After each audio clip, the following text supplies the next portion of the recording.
တချိန်တခါတော့ကအလွန်တရာချမ်းသာတဲ့ဘီလီယံနာတယောက်ရှိတယ်တဲ့အဲ့ဒီဘီလီယံနာတန်းကျွဲတချီကသူ့ရဲ့မွေးနေ့ကိုကျင်းပပြီးတော့အမျိုးတွေတငယ်ချင်းတွေအရာရှိတွေများစွာခေါ်ပြီးတော့သူတို့ဘယ်နေရာမှာစားတောက်တယ်လဲဆိုတဲ့အခါမှာအကြီးကြီးဘောလုံးကွန်းစာလောက်ရှိတဲ့မိချောင်းကန်ကြီးရဲ့အလယ်မှာရှိတဲ့အဆောက်အဦထဲမှာသူ့ရဲ့ဗတ်ဒိတ်နေ့ကိုလုပ်တယ်မိချောင်းကတော့အတီးအကြီးအငယ်အလတ်အဲ့ဒီစီကန်ထဲမှာပြေးလွှားနေတယ်ဟိုကနေအသားတို့ချလိုက်ဝိုးဆိုပြီးလိုက်လာကြအဲ့ဒါနဲ့စားတောက်မွေးနေ့ပါတီလုပ်ပြီးပြီဆိုတဲ့အခါမှာသူဘာပြောလဲဆိုရင်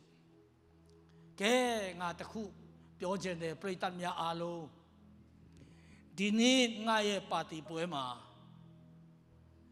ဒီအဆောက်အဦပေါ်ကနေမိချောင်းကန်တဲ့ကိုခုံချပြီးမိချောင်းကမကိုက်မတတ်မိအောင်အဲ့ဒီကန်ပေါင်းအထိပြေးလွှားပြီးတော့လွတ်တော်သူဟာဒေါ်လာ2 တန်းချက်လက်မှဆိုပြီးတော့ကိုင်တယ်အကယ်၍တည်သွားရဲ့ကြံရစ်တဲ့မိသားစုဒေါ်လာ1 တန်းဟာလူတွေက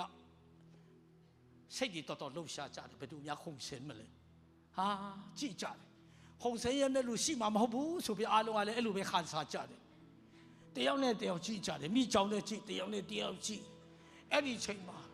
ယောက်ျားတယောက်ဝုန်းဆိုပြီးခုံချလိုက်တယ်ခုံချလိုက်တော့မိချောင်းကသူ့ကိုပြေးပြီးလိုက်တဲ့အခါမှာအဲ့ဒီလူကလည်းကြောက်တဲ့အခါမှာအရန်အားတန်တဲ့ထင်ပါတယ်ဝိုးဝိုးဝိုးဝိုးနဲ့ကန်မောင်ကိုလက်နဲ့ကြိုက်ပြီးတက်လာတဲ့အချိန်မှာ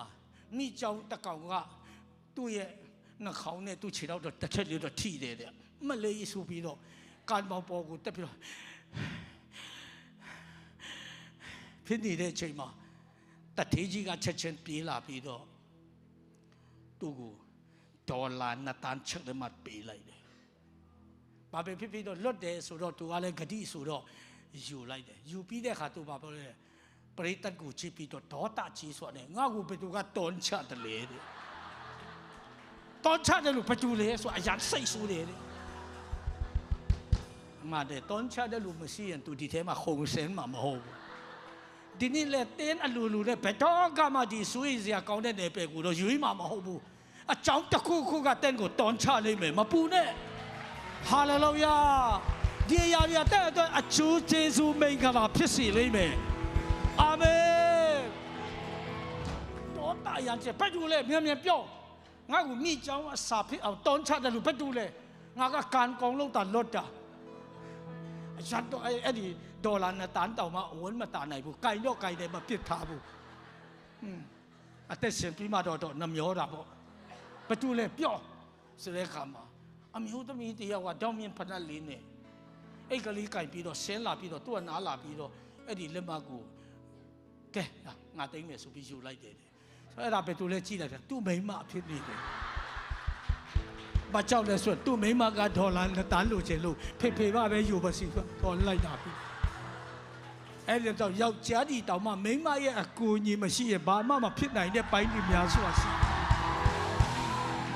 တွန်းချတာကမိန်းမလွတ်အောင်ပြေးတာကသူ